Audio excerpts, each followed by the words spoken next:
Auditrices, auditeurs de la radio des Sans-Voix, bonjour et bienvenue à votre émission hebdomadaire Les Artisans de la Paix. Pour cette semaine, la radio vous a choisi le portrait de Esma Jahangir. Esma Jahangir est une avocate et militante des droits humains pakistanaise, connue pour avoir été rapporteure spéciale des Nations Unies pour le Conseil des droits de l'homme et avoir reçu en 2014 les insignes d'officier de la Légion d'honneur.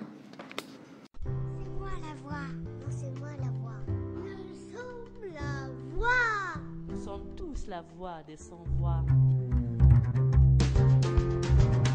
Esma Jahangir est née en 1952 alors dans une famille bourgeoise éclairée et politiquement engagée.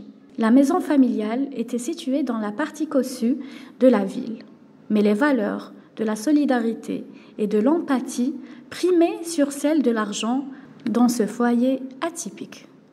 Le père Malik Ghulam Jilani était un haut fonctionnaire recyclé en politique après sa retraite. Il siégeait au Parlement, mais au début des années 70, pendant le mouvement pour la cession du Pakistan oriental, qui deviendra le Bangladesh, il avait suscité l'ire du gouvernement militaire en prenant fait et cause pour les sécessionnistes bengalis.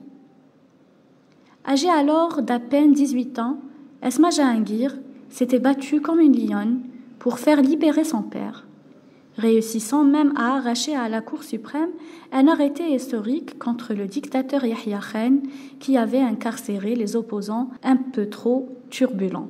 Jilani était un modèle pour sa jeune fille, qui se souvient d'avoir entendu les expressions telles que droits fondamentaux et suffrage universel la première fois de la bouche de son père. Des mots qui n'avaient pas beaucoup de sens pour moi à l'époque, sauf que je savais que mon père se battait pour ces choses-là, expliquait Jahangir. Dans les années 1970, ses études terminées et le diplôme de droit en poche, Esma Jahangir s'est lancée dans la vie professionnelle, en plaidant ses premières affaires devant la haute cour de l'Or. En tant qu'avocate, elle voulait défendre les sans-voix. Elle fonda en 1981 avec sa sœur Ina Jilani, elle aussi avocate, le tout premier cabinet d'avocats exclusivement féminin du Pakistan.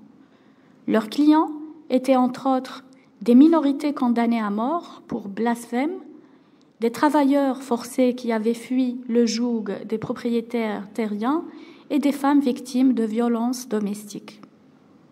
Parmi les affaires emblématiques défendues par le cabinet Jahangir Ilani, il y a eu, en 1995, celle de deux adolescents chrétiens, les frères Messieh, qui faisaient appel de leur condamnation à mort pour blasphème.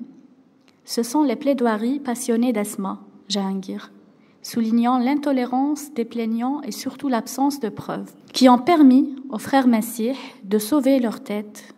Ils ont obtenu asile en Allemagne, mais l'affaire a attiré de pires ennuis à leur avocate, qui a vu sa voiture fracassée par la foule en colère et ses proches pris en otage.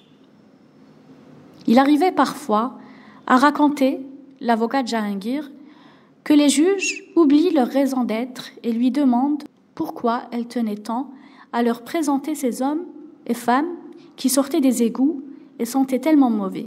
N'est-ce pas votre devoir, votre honneur, d'écouter les victimes de notre société bancale et leur rendre justice, leur répondait la jeune femme aussi intrépide qu'éloquente. Depuis plus de 4 décennies, ce petit bout de femme d'1,60 m était engagé dans le combat pour les droits humains, notamment aux côtés des femmes, des enfants et des minorités religieuses victimes de la répression d'un État sur lequel la mainmise des militaires et des religieux n'a cessé de se renforcer depuis l'indépendance du pays en 1947. Avocate championne des causes perdues, elle parlait pour tous les opprimés du pays et avait remporté nombre de batailles au cours de sa carrière, obtenant notamment la liberté pour des travailleurs forcés enchaînés pour leurs dettes. L'un de ses derniers combats concernait le phénomène des disparitions forcées qui a fortement augmenté ces dernières années et qui touche aujourd'hui les couches les plus démunies de la population pakistanaise. L'activité d'Esma Jahangir en matière des droits de l'homme s'étendait bien au-delà des frontières de son pays. Rapporteur spécial des Nations Unies pour le Conseil des droits de l'homme, depuis 1998, la Pakistanaise était également connue dans le monde entier pour son courage et son intransigeance.